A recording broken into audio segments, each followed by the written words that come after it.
Hello दोस्तों, एक set आया मेरे पास वीवो का। तो ये मॉडल है Y1S।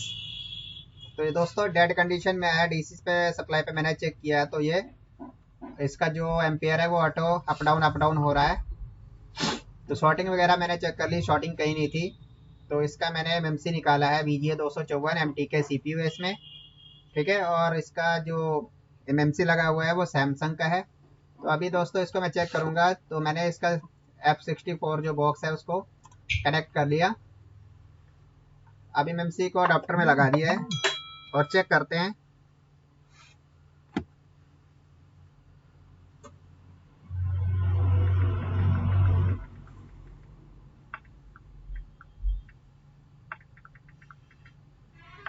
तो देखिए बॉक्स कनेक्ट हो चुका है। एमएमसी पे क्लिक करेंगे, इन्फो लेंगे एमएमसी की। इन्फो में देखते हैं कि एमएमसी ओके है या हेल्थ प्रॉब्लम है, क्या प्रॉब्लम है चेक करते हैं। एमएमसी हमारी कनेक्ट हो चुकी है। तो इसका एमएलसी एसएलसी देखिए जो 4050 दिखा रहा है। तो यहाँ पे देखिए इसकी एमएमसी की इन्फो है, जो फ्लैश फाइल वगैरह इसमें पड़ी हुई है। तो ये इसका वीवो 2015 और यहाँ पे वीवो Y1S इसका मॉडल दिखा रहा है। तो इसमें FRP भी लगा हुआ है। तो दोस्तों अभी इसका जो प्रॉब्लम है, डेड कंडीशन में सेट आया है। तो इसकी हेल्थ देखिए क्या है, ये देखिए 4050। ठीक है, तो इसकी वजह से सेट ये ऑन नहीं हो रहा है और पोर्ट भी नहीं बन रहा था। जैसे मैंने एमएमसी निकाला, CPU का पोर्ट MTK का बनने लगा।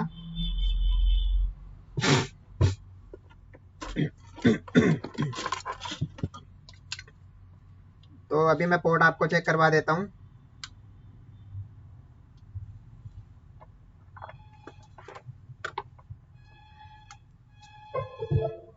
ठीक है, मैंने सेट को कनेक्ट किया है। देखिए यहाँ पे मीडियाटेक का 1632 जो इसका CPU का पोर्ट है वो बन रहा है। ठीक है, तो एमएमसी अभी मैंने निकाली तो इसका पोर्ट बना है, नहीं तो पोर्ट भी नहीं बन रहा था। एम्पियर अप डाउन हो रहा था।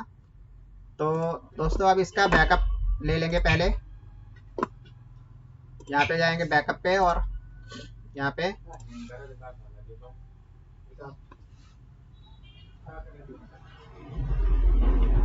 Y1S। ठीक है, तो इसका बैकअप हम सेव कर लेते हैं। ये यहाँ पे सब सक्सेसफुल हो रहा है, कोई फेल्ड नहीं हो रहा है। फेल्ड नहीं भी होना चाहिए, सक्सेस ही होना चाहिए, तभी इसका बैकअप प्रॉपर रीड होगा।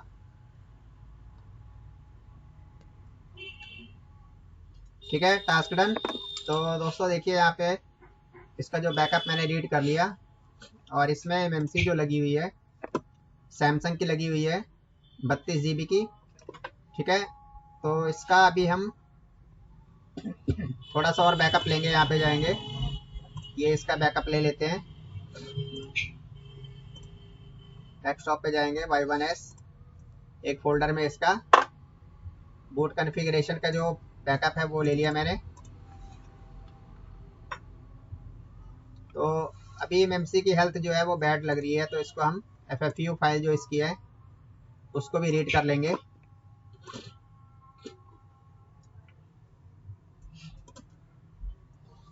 तो इसी की FFU राइट करेंगे इस पे हम, इसको क्लीन करने के लिए, इसका हेल्थ जीरो करने के लिए।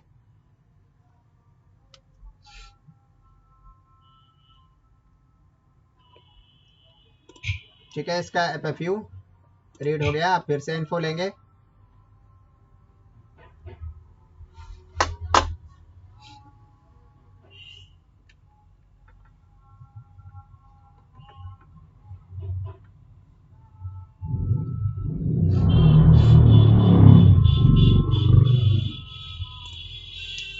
तो इसका ये यहाँ से आप डंप भी ले सकते हैं, लेकिन इसका डंप जब मैंने इसका बैकअप ले लिया सिक्योरिटी वाला, तो डंप की ज़रूरत नहीं पड़ेगी।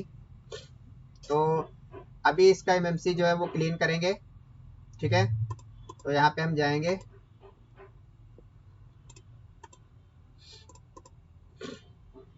FFU पे जाएंगे। और अगर डंप लेना चाहते हैं आप, तो यूज़र जो एरिया है इसका इसका ले सकते हैं। कितना ले लें, यहाँ पे 1 GB का ले लीजिए या 2 GB का ले लीजिए। मान लीजिए 2 GB का हमने ले लिया।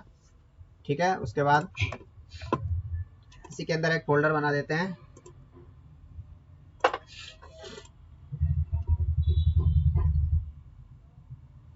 तो डंप लेने से ये रहेगा कि जैसे मैंने फ्लैश फाइल डाली, नहीं ऑन हुआ, कुछ हुआ, तो डंप डाल के हो सकता है काम। लेकिन इसका जो अभी ऑन नहीं हो रहा था, तो इसका मतलब इसकी डंप भी खराब ही होगी।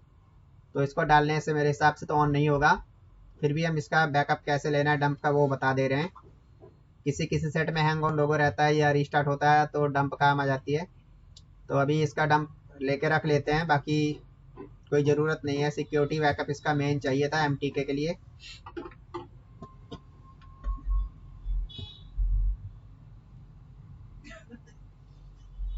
कभी कभी क्या होता है एमएमसी में पार्टीशन नहीं बनती है, तो ये डंप डाल के भी पार्टीशन बना सकते हैं, जीपीटी पार्टीशन, और बन जाएगी फाइल से, तो इसकी ज़रूरत नहीं पड़ेगी। तो बूट ए जो है उसको भी हम फुल रीड कर लेंगे। बूट बी, इसको भी हम फुल रीड कर लेंगे। और आरपीएमबी की भी ज़रूरत नहीं है क्योंकि कॉलाकॉम में इसकी ज़रूरत पड़ती है। तो अभी इसको हम एफएफयू राइट करने जा रहे हैं। ठीक है, यहाँ पे किए, फुल फैक्ट्री रीसेट टिक कर देना है, राइट करना है। तो मैंने डेस्कटॉप पे इसकी जो रीड करके रखी हुई है, ये इसकी एफएफयू, इसको राइट कर देंगे।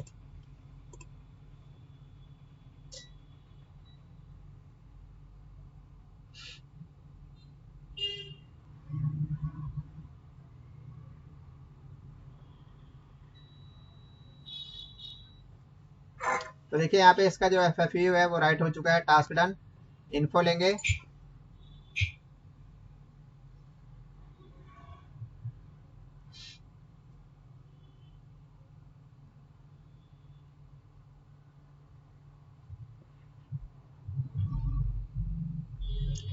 तो दोस्तों देखिए यहाँ पे पहले आपने देखा था 40-50 इसकी जो हेल्थ थी, अब इसकी जो है 0-10-0-10। ठीक है, ये नॉर्मल हो चुकी है।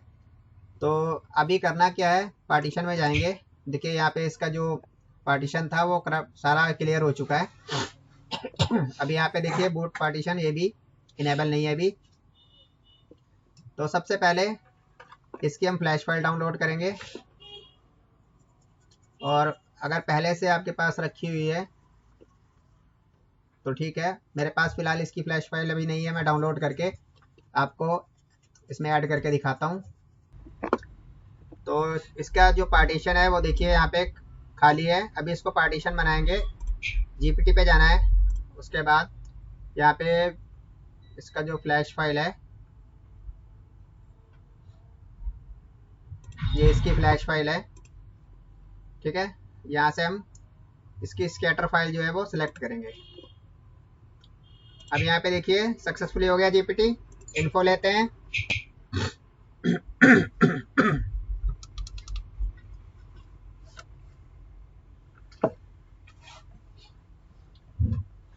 इन्फो लेने के बाद देखिए पार्टीशन इसका क्रिएट हो चुका है, ये देखिए यहाँ पे। ठीक है, इसके पार्टीशन बन चुके हैं। तो अब इसका ये जो बूट इनेबल करना है उसके लिए ext जो फाइल हमने रीड की थी, डबल क्लिक यहाँ पे करेंगे और इसको हम डेस्कटॉप पे इसी के फोल्डर में किए थे।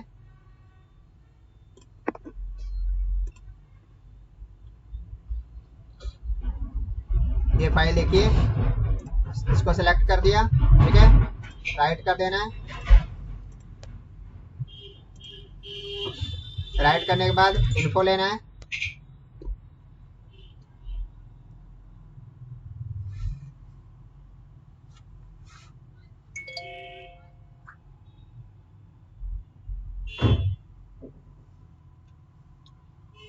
तो देखिए यहाँ पे बूट इसका बूट पार्टीशन 1 इनेबल हो चुका है। ठीक है, अब इसको फ्लैश करना है। अभी हमने इसका पार्टीशन बनाया था, अब इसको फ्लैश करना है। यूज़र में जाना है, डबल क्लिक करना है और इसकी जो फ्लैश फाइल है वहाँ से हम स्कैटर उठा लेते हैं।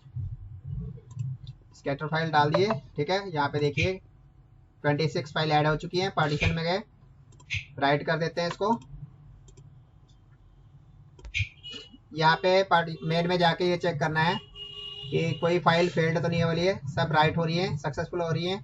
कोई फेल्ड होती है तो फिर से ट्राई करना पड़ेगा, और नहीं होती है तो फ्लैश डन होने तक वेट करते हैं।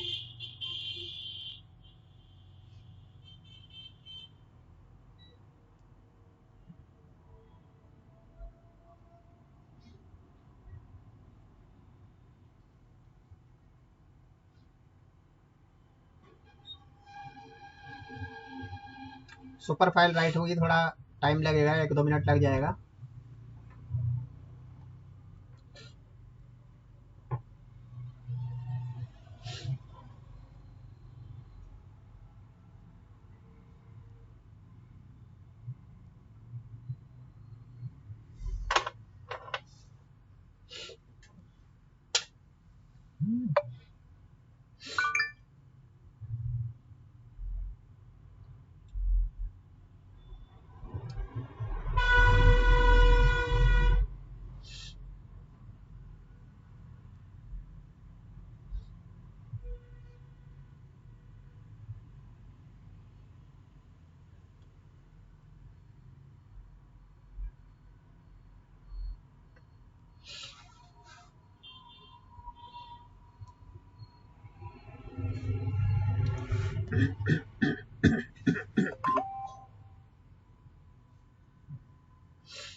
थोड़ा समय लग रहा है। सुपर फाइल के बाद फिर यूजर डाटा जो उसकी फाइल है वो राइट होगी। ठीक है।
तो देखिए यहाँ पे जो ये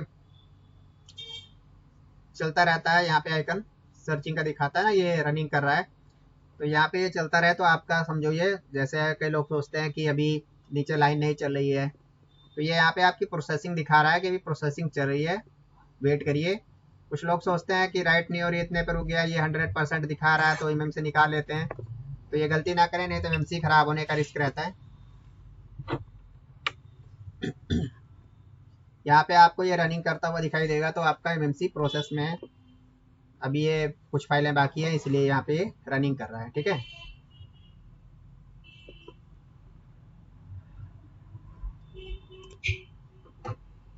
32 GB की एमएमसी थी, जिसका हेल्थ बैड था, 40-50 था। तो अभी इसका मैंने किया था 0।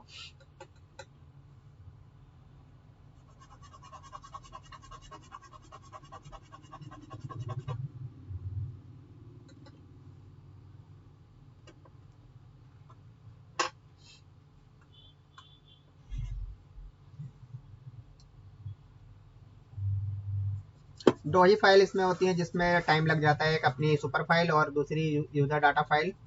इन दोनों में टाइम लग जाता है राइट होने में, क्योंकि ये बिग फाइलें होती हैं।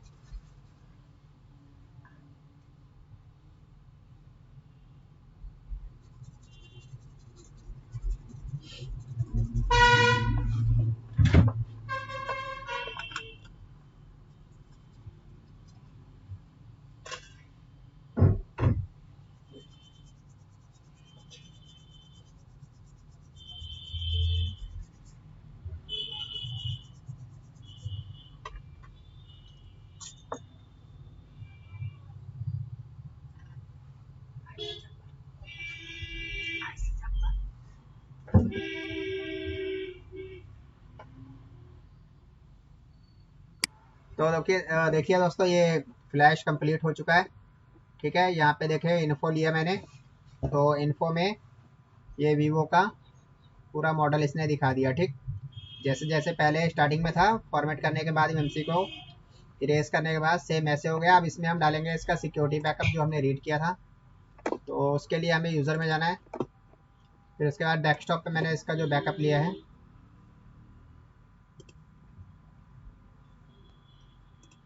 तो ये इसका बैकअप है, रॉ प्रोग्राम 0। ऐड करने के बाद इसको यस करेंगे और देखिए ये टिक लग चुका है बैकअप जो फाइल थी। तो ये हमारी जितनी बैकअप फाइल है यहाँ पे एक साथ ऐड हो चुकी है। ठीक है, देखिए यहाँ 17 फाइलें हैं। पार्टीशन में गए, इसको राइट कर देंगे, यस करना है।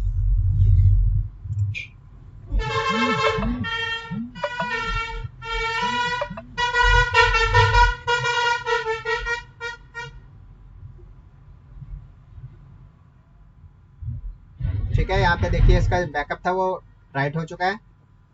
अब उसके बाद इसका एक बार इन्फो लेंगे।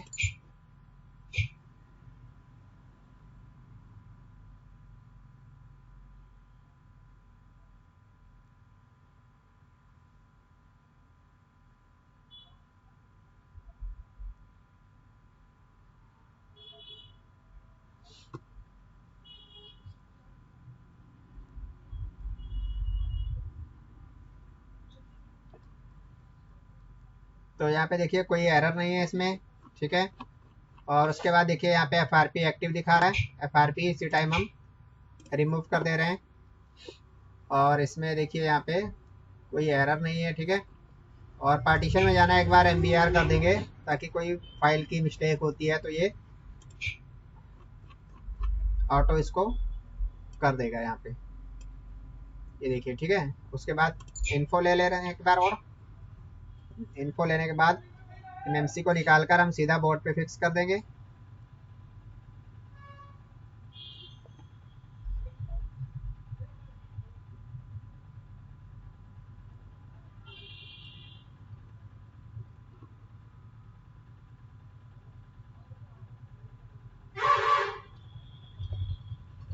तो देखिए यहाँ पे FRP भी इसका हट चुका है और मॉडल का इन्फो ओके है। अब यहाँ से MMC को हम डिस्कनेक्ट कर दे रहे हैं। तो अब हम इसको बोर्ड पे फिक्स करके सेट को ऑन करेंगे। तो दोस्तों देख लिया आपने कि वीवो का या कोई भी MTK सेट है उसका MMC हेल्थ बैड है या क्लीन करना है, सैमसंग की MMC है तो इसी तरीका से आप उसको क्लीन करके प्रोग्रामिंग कर सकते हैं। वीडियो आपको कैसा लगा कमेंट में ज़रूर बताइए, और आपका जो सेट आए उसका प्रॉब्लम सॉल्व करिए, फिर कमेंट में बताइए कि मेरा प्रोसेस ठीक था या गलत था।